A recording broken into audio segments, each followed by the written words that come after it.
Welcome back, everyone. So I always do this where I start a project and then I don't think of, hey, maybe I should put this on YouTube because this is a good one, until I get halfway done. So this is what we got here. We've got a 95 Tacoma. I yanked the motor out, so I've got it sitting outside because that part of the project's done. Man, it's cold. It's California. Why is it cold? It's February. Anyways, the head gasket went. We had lots of coolant coming out of the exhaust pipe, and the oil was, well, mostly water. So our customer, being a good customer, said, you know what? You might as well just pull the motor out and go through the entire motor, because if we do the head gaskets, we're going to end up doing the bottom end again a year later. And I'm glad he said that. And that is a very smart outlook. And not enough people think that way. But honestly, if you know you've got an old vehicle that has never been gone through and you've got a head gasket that goes, bite the bullet, spend a little bit more, and don't do the job twice. Just yank it out and go through the motor. And I'm glad we did that. Because if you look at the tip of the input shaft, it is shot. So we're gonna have to put a new input shaft in this transmission. I'll get to it inside, but let's put it this way.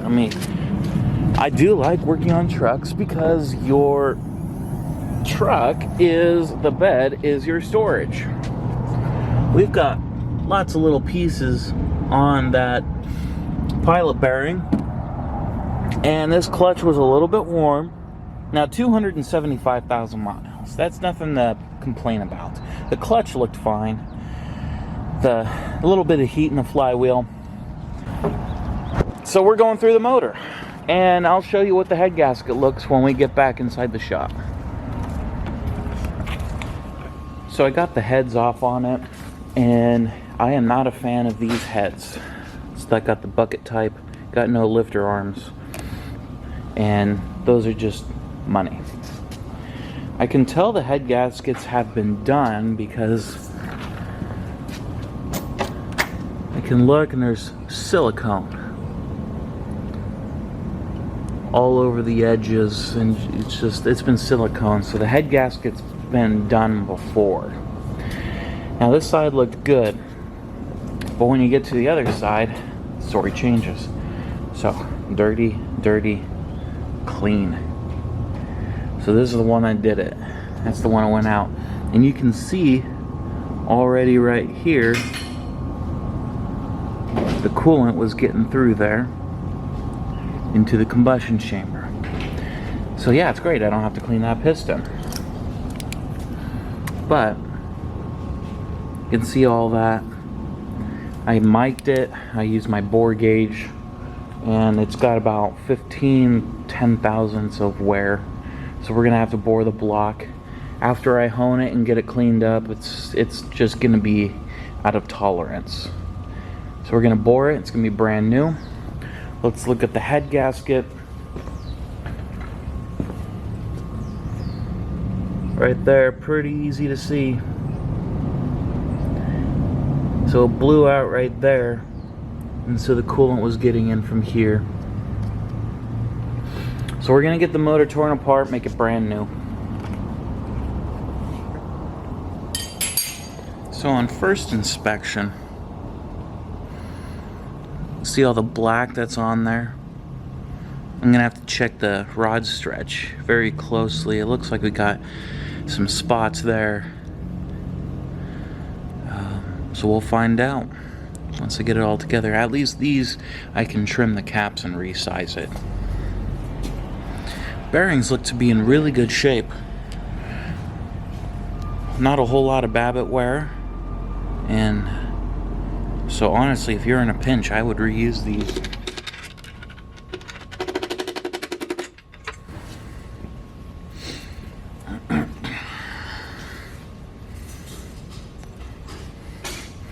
But yeah, it's really black. So we'll give these a check and see. But everything feels fine. These got... yeah, they got bushings in there, I think. But they feel good. Now this head's actually in pretty good shape. I take my exhaust valve. I've already cleaned it, but it doesn't look all that burnt. It's got a few hot spots, but it's an exhaust valve and it's not grooved. And if I do my little wiggle test, just a tad bit, it's not much. But that could change when I get it thoroughly washed. The intakes feel really good. Yeah, they feel pretty good. So we'll do an in-depth test, see if it needs guides or not, but the valves itself look great. Alright, we're gonna check this head for flatness. Now, this is the spot over here that I was showing you where the head gasket went out.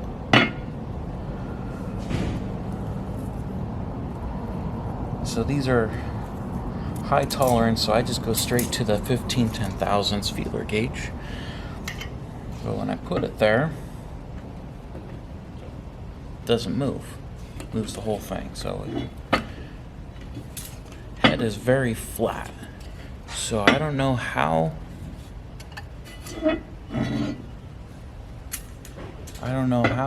this head went, this gasket went, because this head's very flat.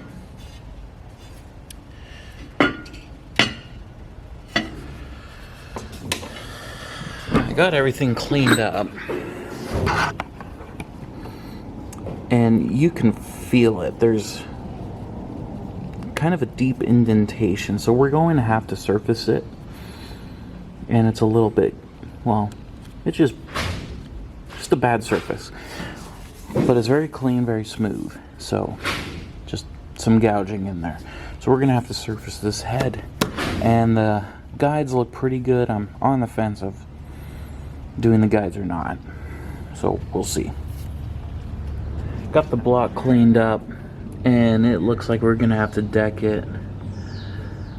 All of that stuff right there, it's just too deep and too corroded. So that's just a lesson on make sure that you change your coolant every once in a while. Every 2 to 3 years for green coolant, every 5 to 6 for your orange. It's cheaper to change it than it is to deck a block. You can buy a lot of coolant for the price of a block deck. So let's get it set up on the machine and we'll get it looking pretty.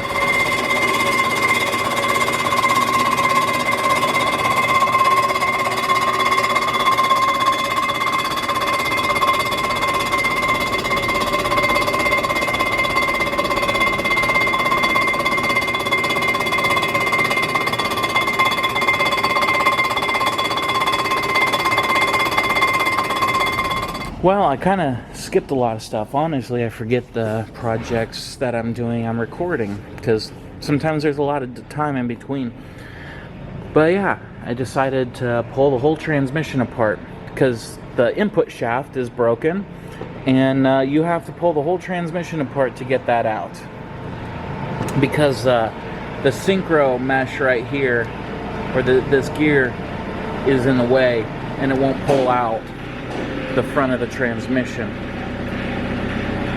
So I got it apart, and we're going to be the reason is because the pilot bearing blew up and it wore this out right here, so I have to replace that. And so, I mean, from what I look, it's like a $70 part, no big deal, but it's a lot of work and I don't know what I'm doing. Now I'm not showing videos on this because truthfully, I'm following someone on YouTube, but I just thought I'd throw this into the video so you can see the progress on what's going on. So, I will be replacing some of the synchros. They look a little bit worn out, and I'm here.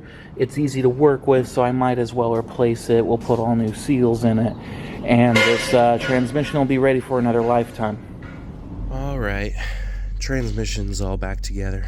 Feeling not so good today, but we're doing things. So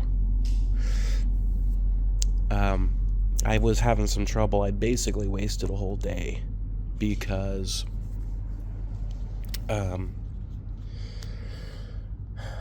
when you put these transmissions together, this one I quickly figured out. But these synchros, especially on, if I know right, this is first or second gear on this one right here. If this shaft and this shaft are stuck together and you can't get them to separate, most likely it's going to be this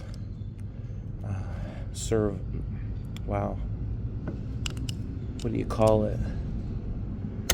There we go. So you saw how, you probably didn't see it because I'm filming on my phone. I forgot my SD card. This synchro, there it is. Synchro got stuck. And so then, so now, I'm trying to one-hand it. Now it rotates good. And then I also had another problem where every time I put this gear on, things were binding. And then this was always rotating no matter what. Well, I actually finally figured it out at the end of the day after wasting an entire day. I took a punch and then I tapped those tabs in and I broke this synchro loose because this is a very complicated synchro inside here. This is the 5th gear. So this rotates easily. It was stuck together. I didn't even wash it. I wanted to kind of keep things the way they were, not really mess with as little as possible and not lose parts. I don't know this transmission, although now I know it real well. So all the gears work. Let's see if I can do this one-handed. There we go. So I got my reverse gear right there. That's this one right there. And so this one went well. So I got my case halves cleaned. We're ready to put this back together. And yeah, it's got new synchros in it, new bearings, new input shaft. So the next video you're going to see is a time lapse of me putting the motor together. So we're kind of at the spot where we're done taking apart and done cleaning, and we're assembling this motor. Catch you on the next video.